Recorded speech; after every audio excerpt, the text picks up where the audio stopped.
peu la perception que l'Union africaine s'est faite ces dernières années.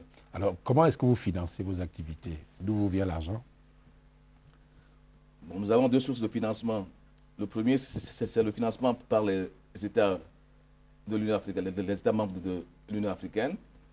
L'autre partie, c'est un financement que nous fournit les partenaires en développement. Bon, c'est un peu regrettable, mais bon. Il est heureux que vous le disiez, parce qu'on sait tous que les États sont rarement à jour de leur contribution dans les organisations internationales. Est-ce que c'est différent au Conseil consultatif sur la corruption? Nous ressemblons à l'organisme père, c'est-à-dire que nous sommes à l'image de l'Union africaine en tant que... C'est-à-dire qu'il y en a beaucoup qui passent par la caisse. Oui, c'est ça. Bon, c'est un peu dommage, mais je crois qu'on met quand même de plus en plus de moyens au service des organisations qui ont été créées. Le chemin va être long parce que quand on compare un peu aujourd'hui, les États membres paient peut-être le quart de la facture et les 75% sont payés par les partenaires au développement. Ce qui n'est pas une fierté aujourd'hui. Qu'est-ce que ça a comme conséquence que les partenaires au développement soient les financiers, que ce soit eux qui mettent la main à la poche? Ça doit avoir une conséquence. Mais bien sûr.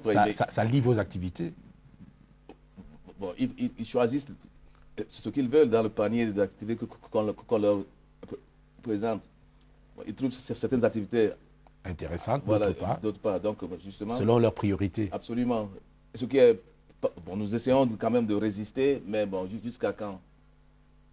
Tant que les gens paieront, ils auront leur mot à dire. Donc, il faudrait avancer. Il y a eu une proposition sur la table qui n'a pas été adoptée.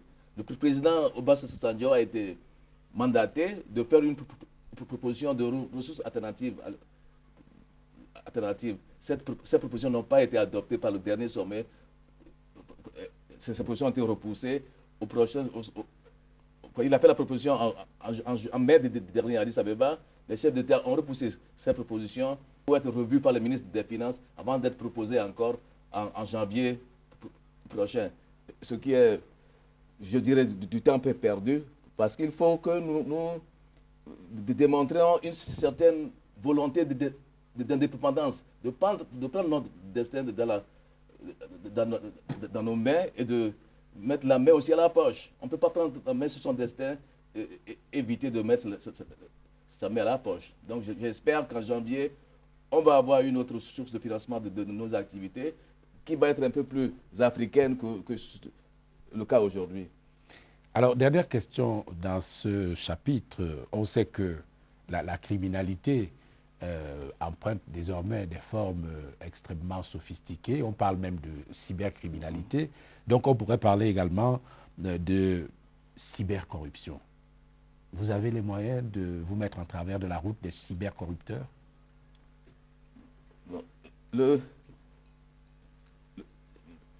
Si nous voulions combattre la corruption tout seul, bien sûr que nous aurons des difficultés. Mais nous travaillons avec les institutions des Nations Unies, par exemple, pour qu'on mette nos moyens, pour qu'on participe de leur connaissance et puis de leur capacité à lutter contre cette corruption. Encore une fois, vous en remettez à l'extérieur. Voilà, on va parler maintenant du salon de l'action gouvernementale 2013. C'est la deuxième édition. Elle s'est ouverte mardi dernier à Yaoundé. Zakiatou Boubakari. On a remis ça. Le Palais des Sports de Yaoundé accueille pour la seconde fois le salon de l'action gouvernementale avec la même équipe de jeunes Camerounais, pour la plupart des professionnels de la communication, avec la même ambition, offrir une meilleure visibilité de l'action gouvernementale. Nous voulons booster la promotion parce que déjà il y a un travail qui est quand même fait. Nous voulons booster la promotion du travail gouvernemental afin que les populations sachent effectivement que le gouvernement est à pied de travail et permettre également aux populations d'aller à la recherche de l'information. La bonne information sur un sujet d'actualité, par exemple, les déchets plastiques. tous ces sachets plastiques sont interdits d'utilisation. Par contre, le ministère encourage l'utilisation et la fabrication de ce type de plastique. On encourage également l'utilisation de ceux qui sont, par exemple, les paniers. Nous avons également l'utilisation de feuilles, les larges feuilles. Un bel exemple d'action menée par un département ministériel. Et comme de tradition, l'initiative privée accompagne le gouvernement. Avec l'organisation de ce salon, nous participons au développement de notre Cameroun. Dans l'action gouvernementale, si Cameroun Tribune est le relais le plus fiable, la CRTV, elle, est au cœur de la nation.